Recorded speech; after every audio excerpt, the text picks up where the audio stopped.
Voilà, je suis Géo Armelin, je suis biologiste marin à la station marine d'Ornum, travaillant toujours malgré ma retraite, accroché à ce rocher comme une arapède.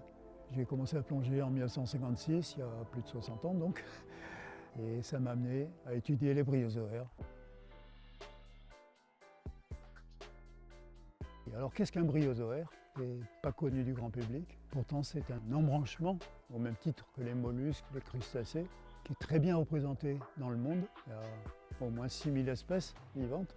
C'est un animal qui vit très généralement fixé sur un support. Ça peut être un support inerte, une pierre, la coquille d'un mollusque par exemple, ou une algue.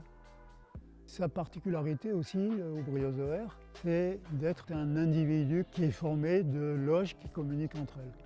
Nous on est connectés par le web maintenant, eux ils sont connectés par des pores, des micropores, qui font connecter ensemble des loges avec des spécialisations, la fonction de nutrition avec des petits tentacules qui sortent, de reproduction, d'épuration aussi, de défense. D'autres c'est simplement pour renforcer la colonie, la structure disons.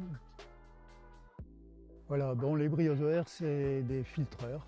Ils ont un panache de tentacules et ils filtrent dans la colonne d'eau des petites particules vivantes, du phytoplancton généralement, mais aussi des petites particules organiques inertes. Il y a quelques prédateurs de bryozoaires, il y a les limaces de mer qui peuvent les manger, il y a des poissons qui peuvent les croquer, il y a des pycnogonides. Imaginez une araignée sous l'eau, munie d'une trompe qui va sucer dans l'intérieur des loges.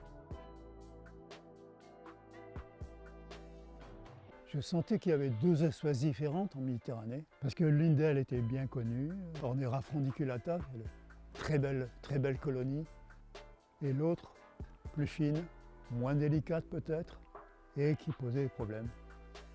Qui est-elle? Je ne savais pas trop quel nom mettre. La plupart des gens l'ignoraient en fait. Je me suis dit, il faut quand même que je résolve ce problème. Alors la description s'est basée sur des caractères microscopiques qu'on observe à la loupe binoculaire ou au microscope électronique à balayage, qui est un outil formidable qui a fait faire un bond extraordinaire. Il fallait donner un nom nouveau à cette espèce fine, délicate, que j'avais entre les mains. Et je l'ai appelé tout bêtement Méditerranea. J'avais des collections d'Atlantique aussi, ramassées au cours des campagnes océanographiques. Et je n'avais absolument pas de spécimen qui ressemble à ce que j'avais en Méditerranée. C'est un puissant fond, hein, les espèces nouvelles dans la mer.